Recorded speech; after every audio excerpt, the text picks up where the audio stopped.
The Appalachian Trail had always called to Leah Whitmore in that low, ancient tone that shakes your bones before your ears even register it. She wasn't an adventurer by nature, but a restless one of those people who gets itchy if they stay too long under fluorescent lighting. When her promotion fell through that spring, she packed a borrowed tent, bought boots too new to trust, and roped her 3 best friends into a cleansing hike. Jonah dropped out on day 2 after twisting his ankle. His Uber left a dust plume on the dirt access road. That left Leah, Clay, and Marcy to keep pushing north through the May heat.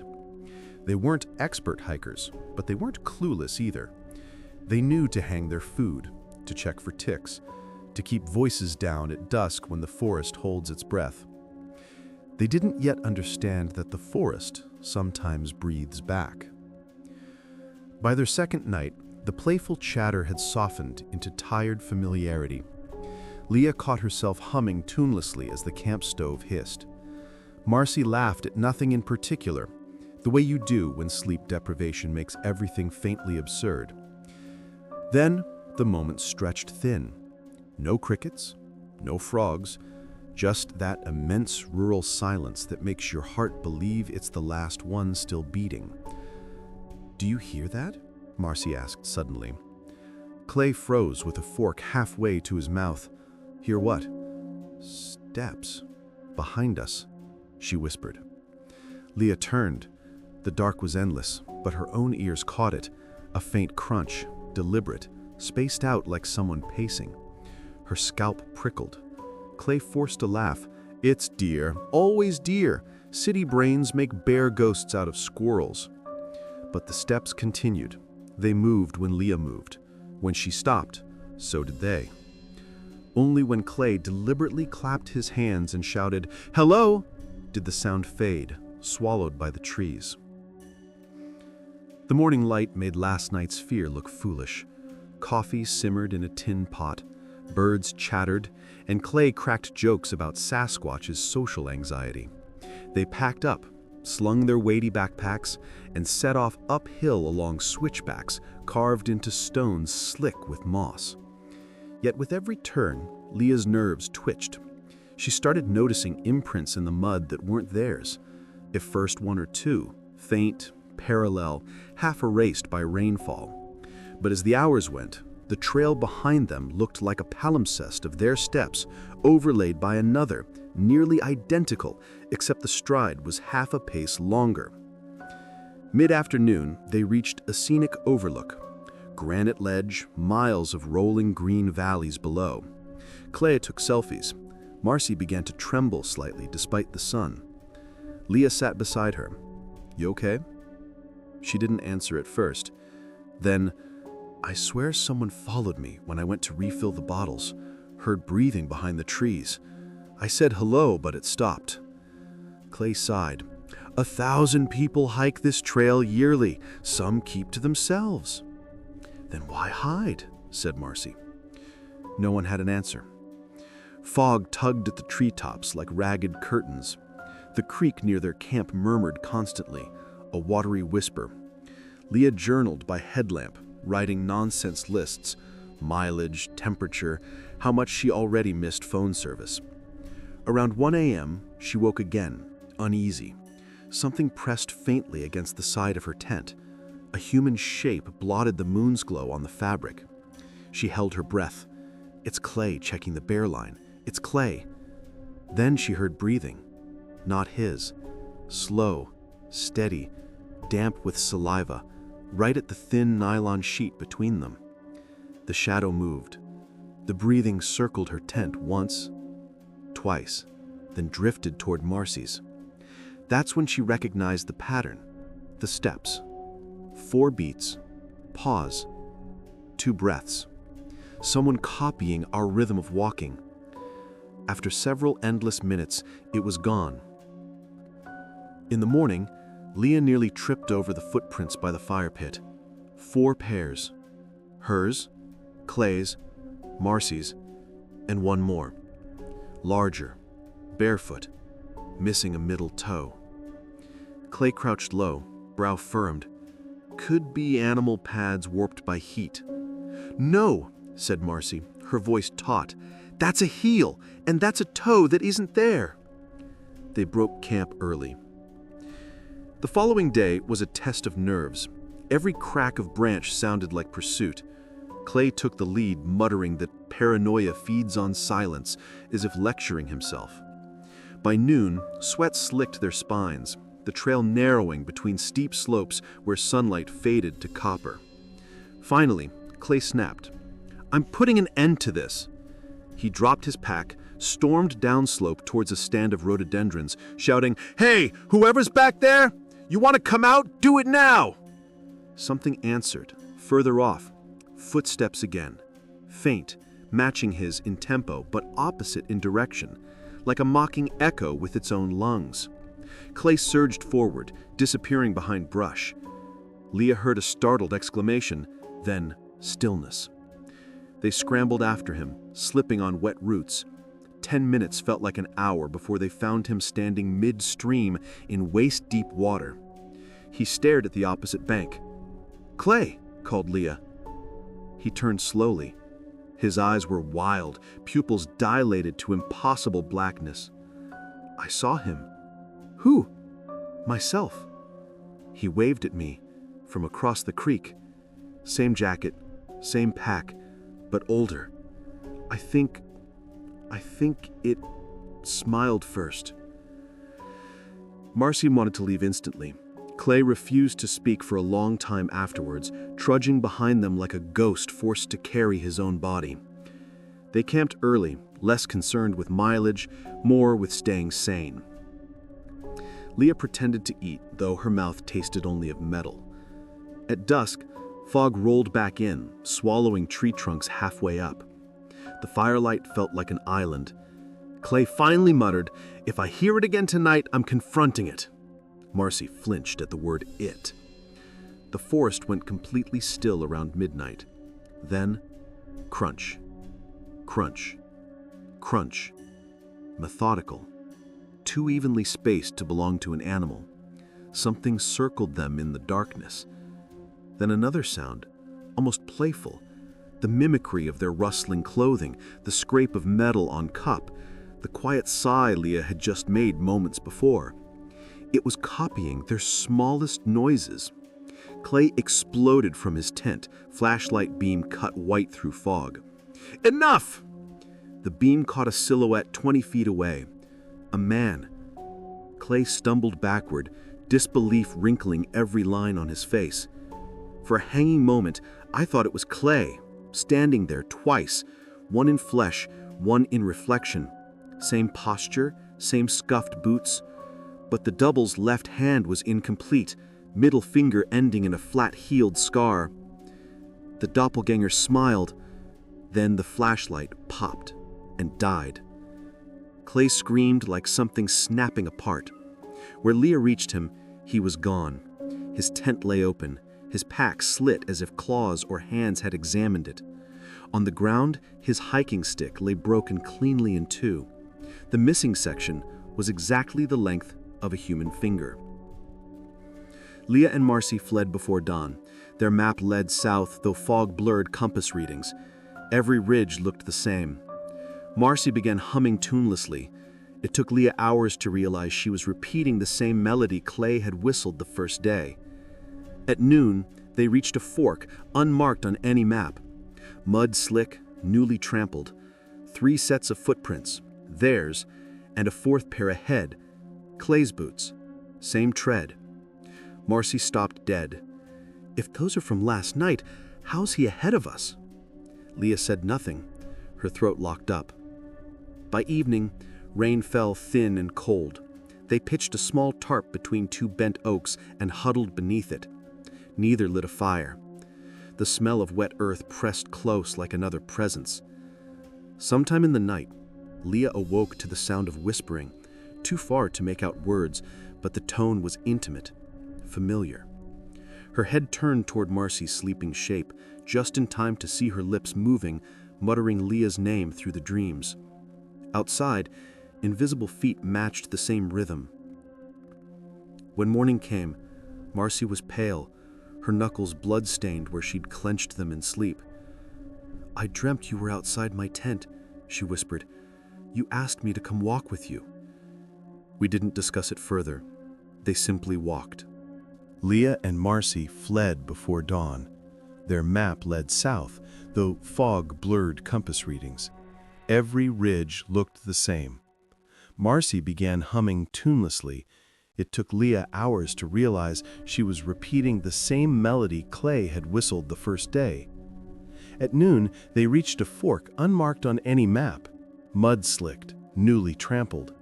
3 sets of footprints, theirs, and a 4th pair ahead. Clay's boots, same tread. Marcy stopped dead. "If those are from last night, how's he ahead of us?" Leah said nothing, her throat locked up. By evening, rain fell, thin and cold.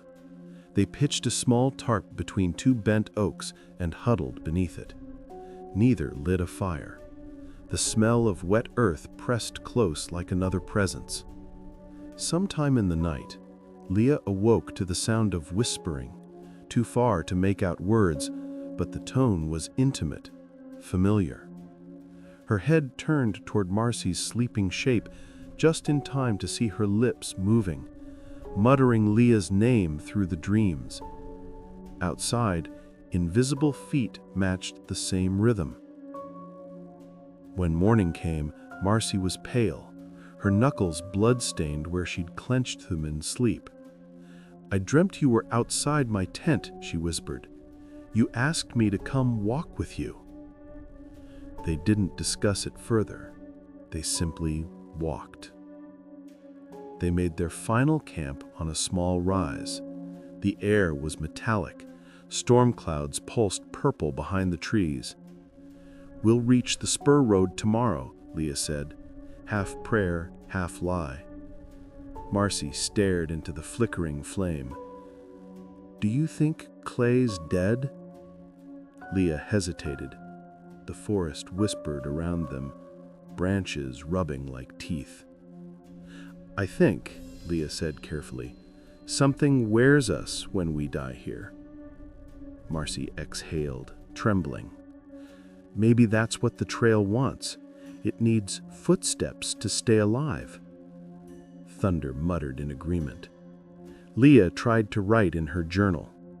"If you find this, don't listen when it calls your name. Don't answer when you hear your own voice." She fell asleep to the dripping rhythm of rain. Somewhere past midnight, she stirred. The fire had dwindled. The sound returned. Steps, singular, deliberate. Then her own voice called gently from outside the tent. "Come out. I'm tired of walking alone." Her lungs refused to work. The zipper twitched once, halfway down before stopping. Silence. Long, terrible silence. When she finally dared to look, dawn stretched pink across the fog, and Marcy's tent sagged empty. 2 identical sets of Leah's footprints led away into the trees. 8 days later, a volunteer rescuers found Leah stumbling near an access road south of the Smokies. She was barefoot, dehydrated, her skin scratched raw. She kept glancing over her shoulder as if someone else was supposed to be there beside her. When questioned at the ranger station, she gave disjointed accounts. "He followed our rhythm. He wore our faces. The missing finger. Don't forget the finger." They chalked it to trauma, exposure, maybe spores from toxic mushrooms. The official report cited disorientation leading to separation events. But 2 weeks later, a different hiker team passed the same sector and reported seeing a lone woman walking north, matching Leah's description exactly except for one detail. Her left hand apparently missing the top joint of its middle finger. Recovered from Leah's pack. Final page, legible in smeared graphite. If you walk the trail long enough, the echo learns you by heart. It studies your pace, your voice, the pattern of your fear. It doesn't need to hurt you. It just needs to be you.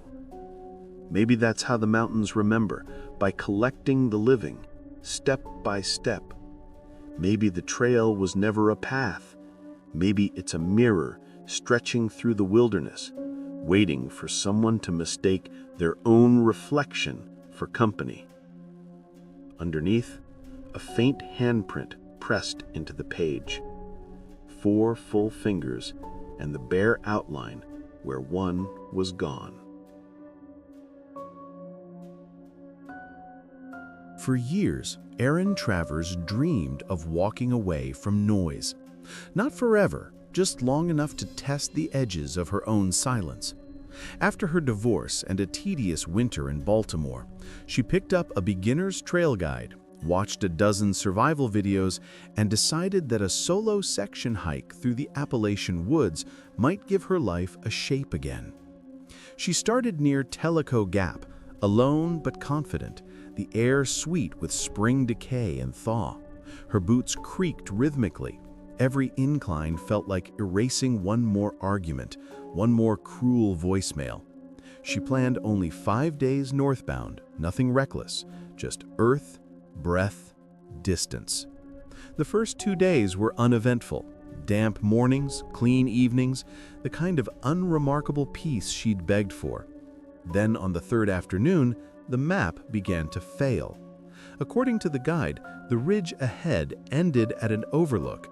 Yet halfway up, the trail curved sharply left, a new pathway, neatly trodden, leading downhill through a thicket where no blaze marked the trees.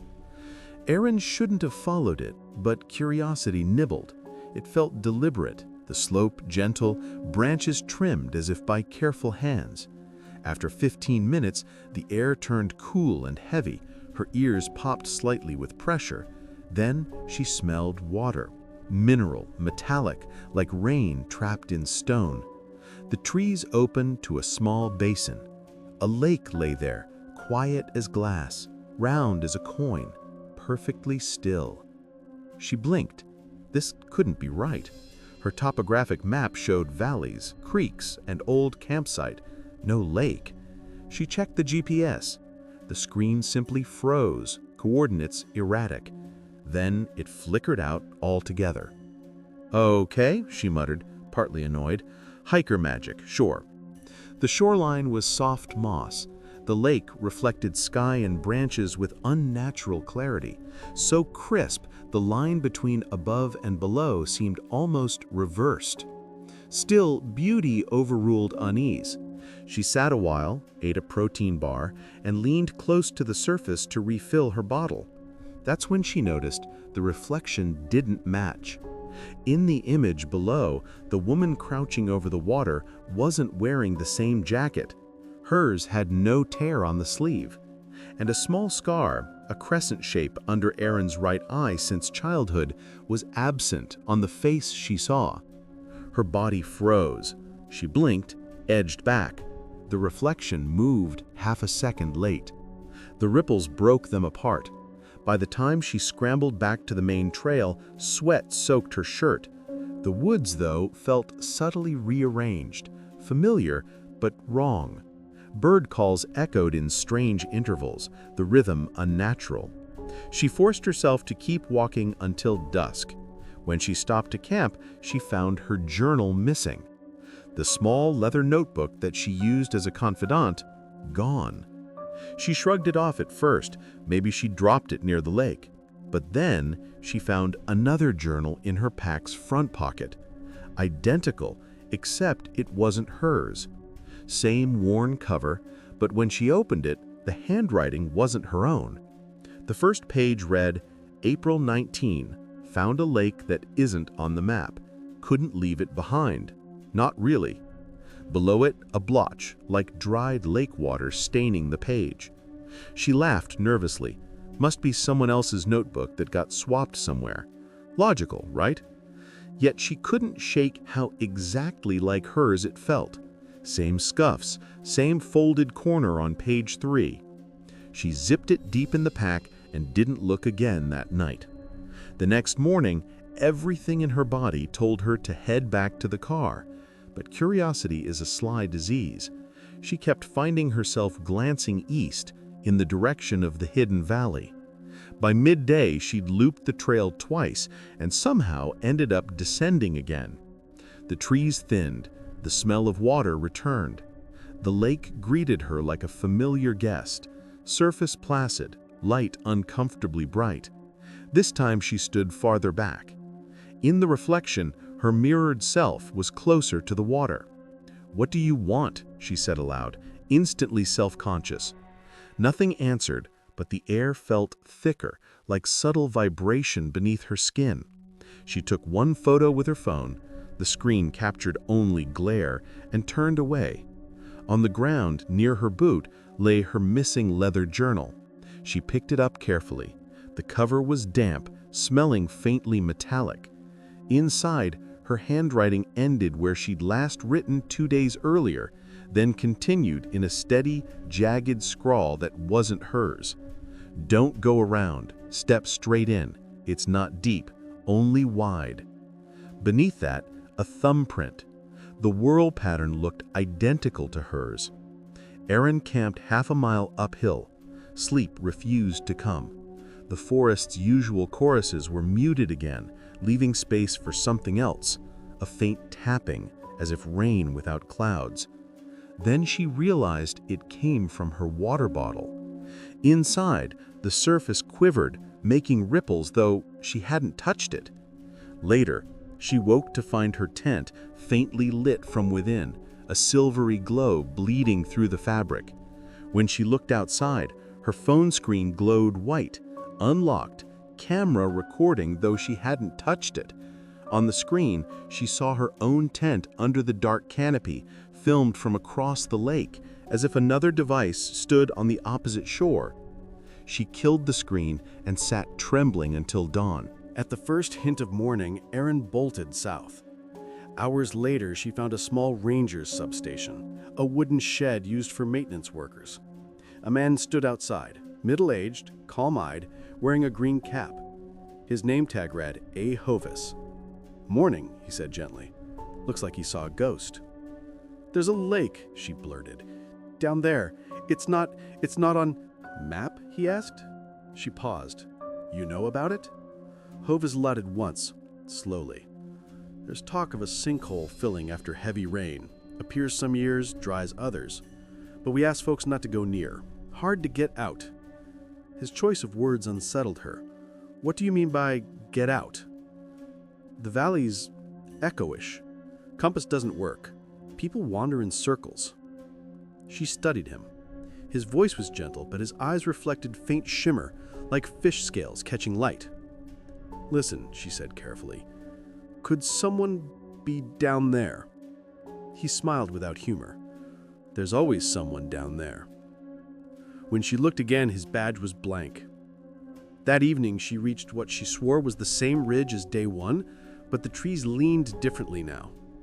A chill fog coiled from below, carrying that water metal smell again. She hurried, yet with every mile the air dampened until her boots sank slightly into mud that shouldn't have existed on dry trail. The sound of distant rippling grew louder. By sunset, she was back beside the lake. Only this time, the reflection waited expectantly. The mirrored Erin stood slightly to the left, as if inviting her to line up perfectly. "You're not me," she whispered. The reflection smiled, an awful rehearsed smile that stretched half a second too long. Then it raised its hand slowly and pressed one finger to its lips. "Shh." Erin staggered backward, tripped on a rock and landed so close that her palms splashed water. No ripple reached back. She couldn't even see her own hands, only the reflections. Her mirrored self mouthed something she couldn't hear, then reached upward through the glass of the surface. When Erin jerked away, her sleeve was soaked from the inside. She didn't remember how she escaped that basin. She walked until light died, until hunger gnawed. When she woke on the ground, the sky overhead was gray, unmoving, not morning or night. Time itself had stalled. She checked her phone. 3 p.m. Battery stuck at 37%. No signal, no ticking clock icon. Her water bottle tasted metallic now. Each sip filled her mouth with the image of still water and that motionless other face. Sometime in the pointless afternoon, a hiker approached from the opposite direction, tall, tanned, carrying a pack just like hers. Relief surged until she recognized her own face beneath his cap. She ran. The forest moved with her, trees shifting like breeding ribs, the trail unraveling in both directions into the same downward slope. The sound of a calm woman's voice echoed through the branches. "Come back," it said. "You forgot your reflection." When exhaustion forced her to stop, she realized she was back at the same clearing by the original trailhead. Her car even waited there, mud-splattered, headlights faintly blinking, except the license plate was backward, letters mirrored as though viewed in water. Inside the car window, her own reflection lingered, smiling through the glass, though she herself wasn't, mouth moving wrong. She sat on the ground, eyes shut tight. After long minutes, she felt rain begin. When she looked again, there was no car, no road, only the rippling expansion of dark water beneath her boots. She stood at the edge once more, the entire valley now a lake extending horizon to horizon, swallowing trees, ridges, sky. 2 moons gleamed overhead, one in the heavens, one deeper below. Her reflection stretched both arms out. Weeks later, a search team found Erin's tent gear scattered near Tellico Gap. Camera footage on her phone showed her face filmed in close-up, smiling faintly. The recording ended with the lens turning downward toward rippling water, then pure static. On an unmarked ridge a mile away, surveyors mapped traces of a circular depression in the soil, roughly 500 meters wide. Damp, covered in moss, with no visible water. The local ranger office simply logged it as seasonal swamp formation due to runoff. But hikers who passed that area afterward sometimes spoke of hearing light splashing when there was no rain. And once, one climber swore that he'd looked down from the ridge at dusk and seen a figure standing ankle-deep in what looked like a mirror of the sky. It had looked up and waved. If the map doesn't show a lake, it's because it doesn't belong to time. It shows up when someone needs to see what's underneath. But the thing that looks back isn't a reflection, it's the part that stays when you think you've moved on. The water remembers faces. That's how it keeps shape. I can still feel it under my skin when I close my eyes, perfectly still, waiting for another ripple. The last line trailed off into wet smears of ink, as though the page had soaked itself from below. People in Greystone Hollow used to say that Silas Boone could make trees speak. Not metaphorically. The man's carvings looked so alive you half expected them to murmur when wind passed over. For 50 years, he'd lived at the end of the old mining road, carving little saints, owls, bears, and mountain spirits to sell at the general store. Kids in town called his place the Splinter House. By early autumn, Silas was 76 and alone with his tools. Arthritis stiffened his hands, but he refused to stop. "If I quit," he told the minister, "the silence'll swallow me." When a falling branch cracked open an ancient oak near the ridge, its heartwood black and ringed with peculiar spirals, Silas felt that thrum of curiosity that still made him feel 30. He took his axe, sliced a segment from the fallen trunk, and hauled the log back to his shed. The grain shimmered faintly even before polish. "You've got memories in you," he whispered to it. At that moment, in the hush between mountain breaths, something whispered back. Or maybe it was only sap creaking in cold air. That night, he dreamed of wood grain twisting into eyes. In the morning, the dream clung like cobweb.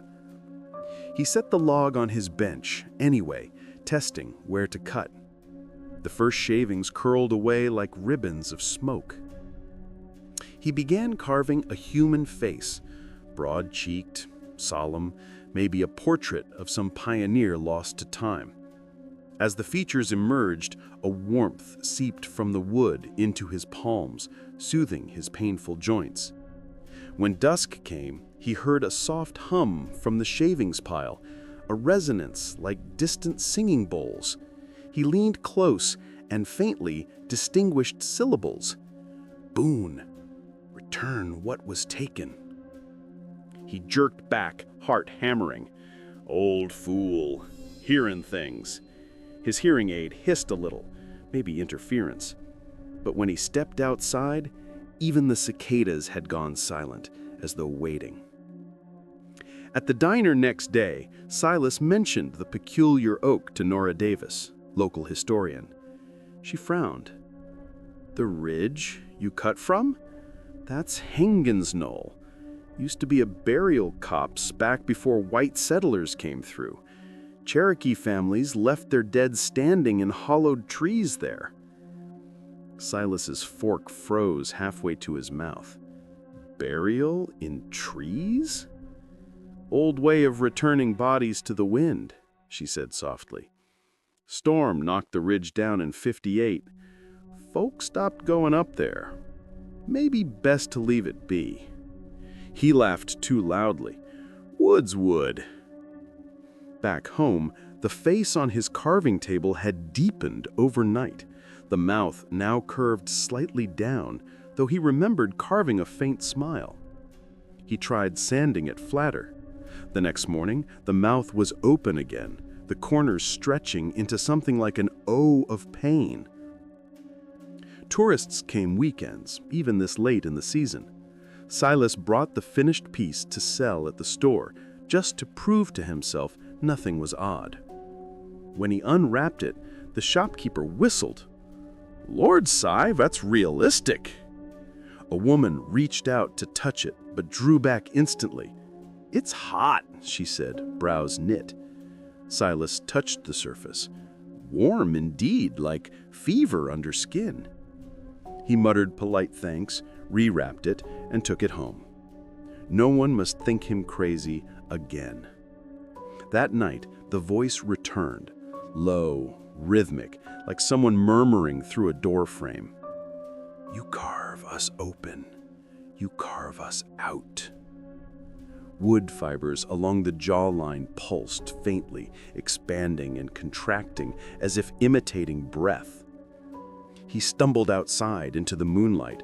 The forest ridge was darker than it should be, an outline of hunched shapes along the horizon, trees swaying though wind was still. The next days blurred. He carved compulsively, sometimes waking to find new figures half-finished on the workbench with no memory of starting them. Each bore a different expression: grief, fury, longing. Some looked like people he knew but hadn't seen in years.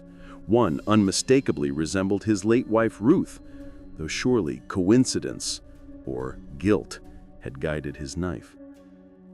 Neighbors who stopped by claimed the figures whispered when they stood too close. "Air passes through them funny," Silas insisted. But deep down, he'd begun to hear entire phrases stitched between sighs of sap. "We stood upright, roots for legs.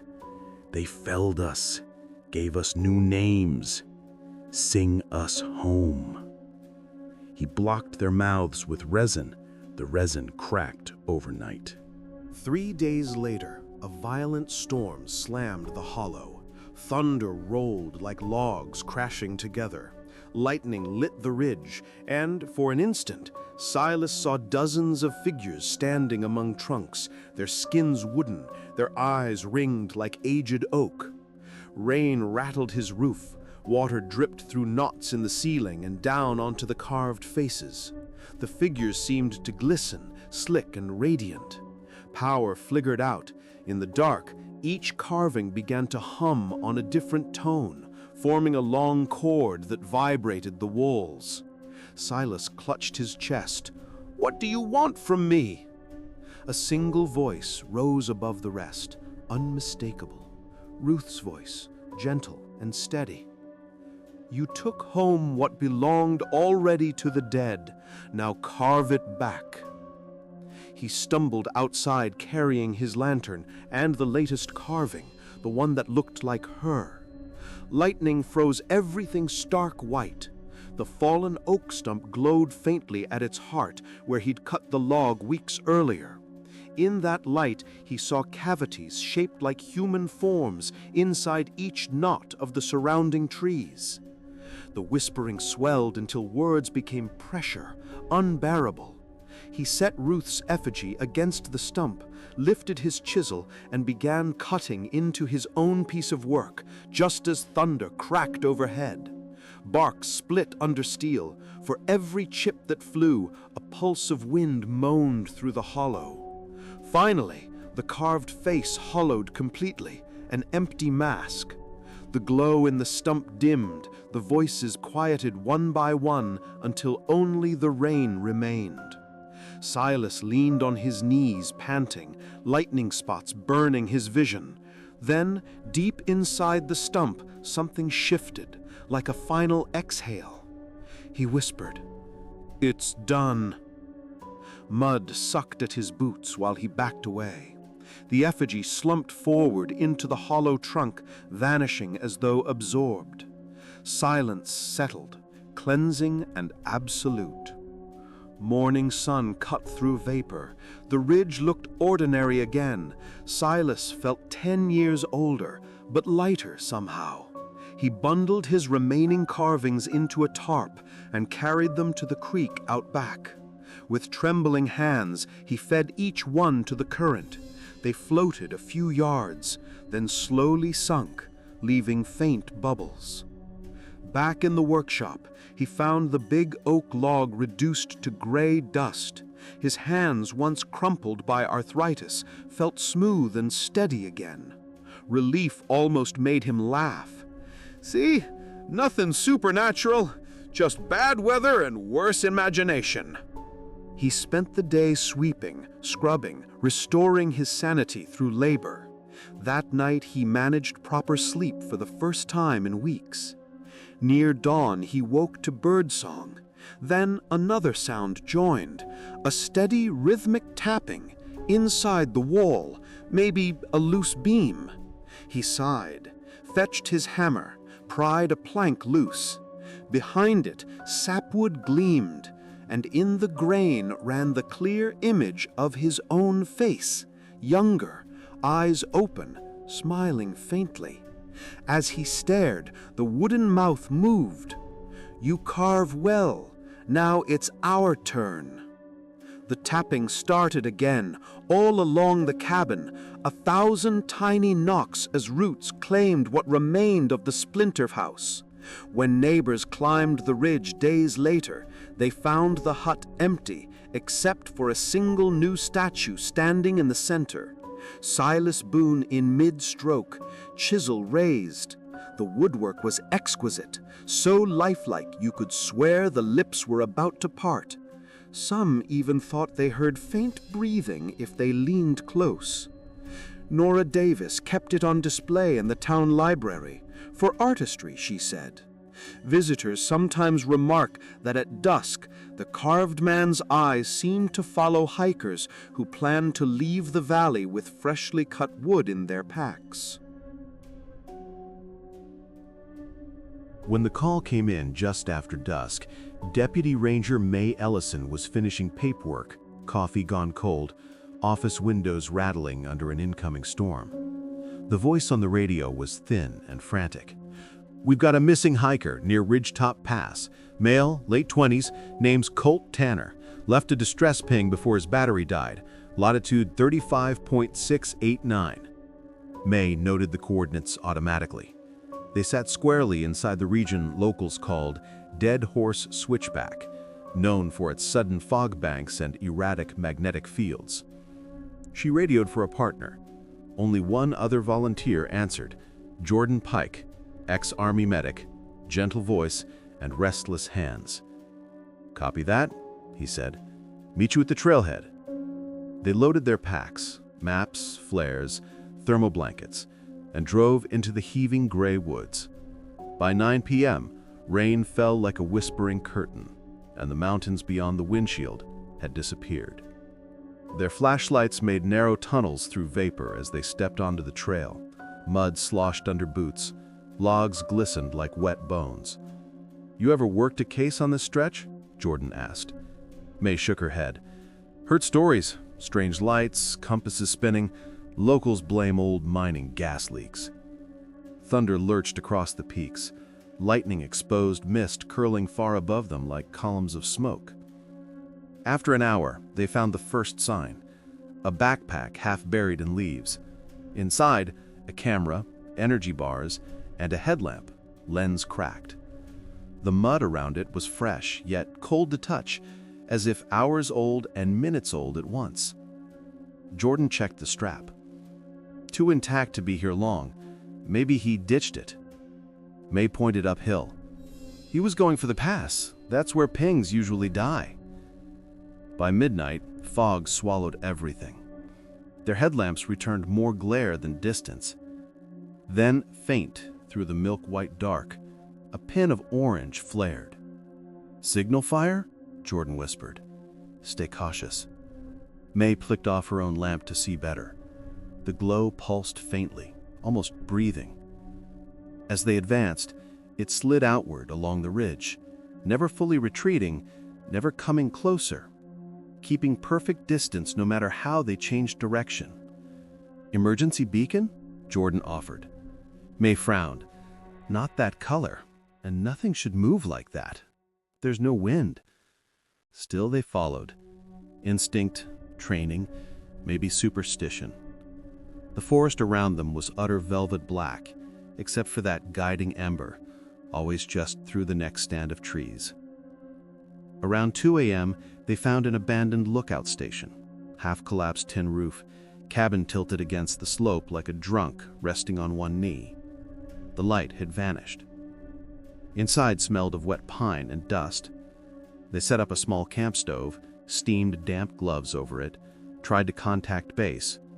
The radio crackled nothing. Jordan examined his compass. The needle spun, then froze, pointing east where the pass lay.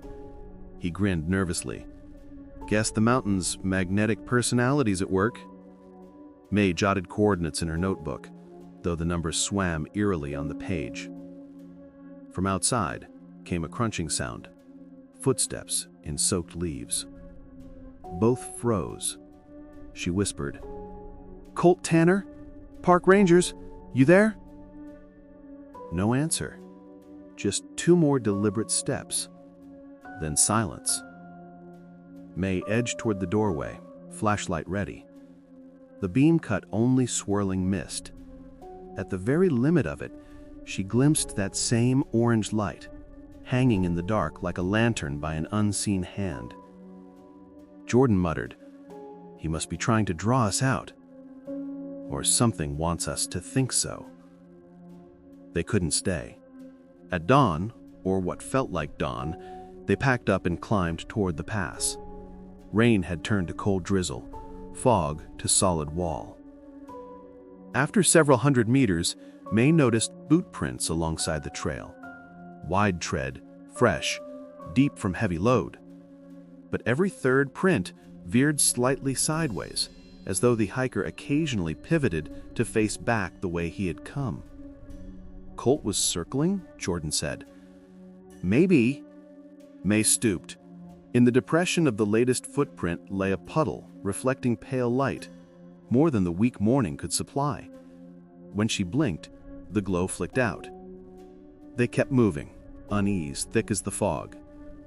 Ridgetop Pass was less than a summit, and more of a natural bridge spanning 2 high ridges. The trees here stunted, bent by constant wind, except there was none tonight, only an unnatural hush. Halfway across, they found the second clue. A red tent collapsed by a cairn of stones. Inside were the remains of a fire and a notebook sealed in plastic. May opened it under her poncho. First pages. Travel notes, coordinates, jokes. Last page. "Been following my own tracks for hours. Keep seeing the light ahead of me. Think someone's signaling. maybe rescue already on the way. But then I realized I never called again after battery died. So, whose light is it? It waits when I stop. When I follow, it moves. When I sit still, it whispers. I'm leaving my tent for the glow. Anyone reading this, don't. May's hand trembled. Rain hissed across a plastic like Scannic. Jordan exhaled. So he did go after it. Lightning flashed then, strobing the valley below. May's eyes caught the impossible. Dozens of faint orange domes peppering the fog under the cliffs, shimmering rhythmically like a field of lanterns floating mid-air. They extinguished as the thunder rolled. They descended cautiously, following the narrow trail Colt must have taken. Mud sucked at boots, water snaked down gullies. After an hour, the fog thickened until even their own lights bent sideways. The smell grew metallic, almost bloody. Jordan winced. This isn't sulfur gas, is it? Too clean for that, May said. The orange pulse appeared below them again, closer. May raised the radio, despite static. Tanner, Park Service, hold position. The light flickered twice, as if answering. Adrenaline overrode logic. They advanced swiftly, sliding down the slick slope until it leveled into a clearing of wet grass. There it was, the light, hovering chest-high a few yards ahead, bright enough now to blind them to whatever held it. A shape stood inside the glow. Jordan called softly, "Colt?" The figure nodded once. May stepped forward and realized the nod kept going, a slow pendulum of movement like a puppet balanced on invisible string. Her throat went dry. "Sir? You hurt?" Then thunder ripped the sky open and the world flashed white. In that instant, she saw what moved. Not a man, but a silhouette made of dozens of fireflies swarming in humanoid outline, each spark twisting with perfect synchronization. When darkness settled again, the formation broke apart. One glowing speck zipped toward her face, burning vision with a smear of orange. They ran.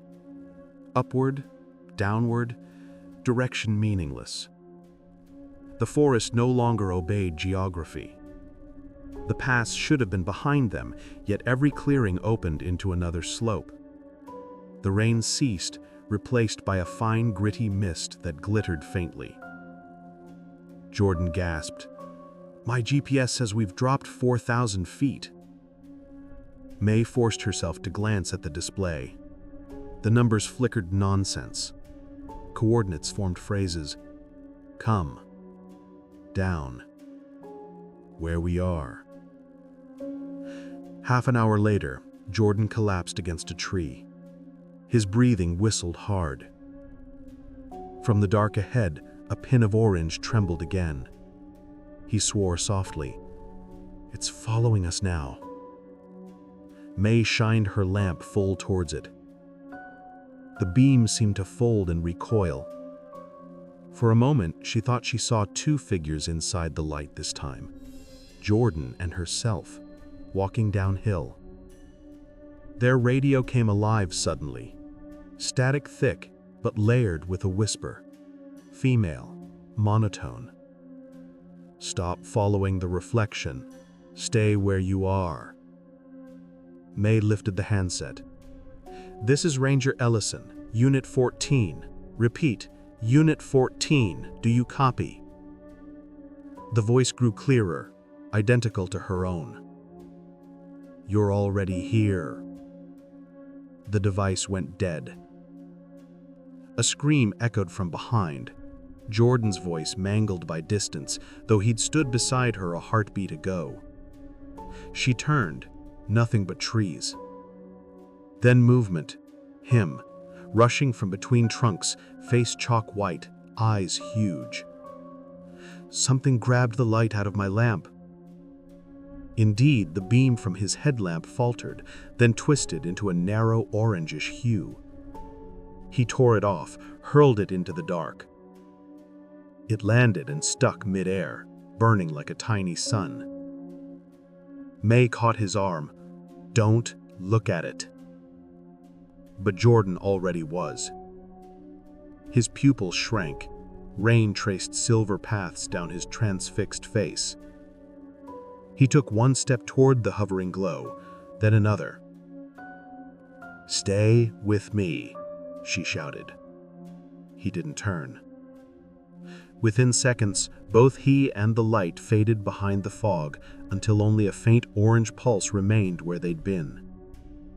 May don't remember how long she climbed afterward. Minutes, hours, seasons. Cold bit her lungs, her flashlight failed, the mountains seemed to pulse underfoot like a slow-beating heart. When exhaustion finally dropped her to her knees, the fog ahead rippled and parted, revealing faint dawn. A road's glint. Civilization, the park gate. With a cry half laughter, half sob, she stumbled forward. At the ranger station, familiar shapes emerged. Radio tower, trucks, porch. But the place was silent. Inside, muddy footprints led from the door to her desk. Her own desk. Coffee cup still half full, papers scattered exactly as she'd left them. Except the monitor flickered with live feed. On the screen, her and Jordan, still walking through the fog below, lights bobbing steadily, endlessly looping across the same slope. Then, on camera, her figure stopped, looked directly up, straight at her through the monitor, and lifted its radio. Static filled the room. "You're already here," the copy said again. 3 days later, a search crew recovered only wreckage, a ruined flashlight, part of a rain poncho, no bodies. Official reports blamed flash floods and magnetic interference. Locals, though, tell new hikers that sometimes on storm nights, a single warm light appears over the pass, pulsing slow like a heartbeat. If you follow it, you'll hear radios crackle and laughter echoing politely from somewhere just ahead. And if you call out for help, the voice that answers will sound exactly like your own.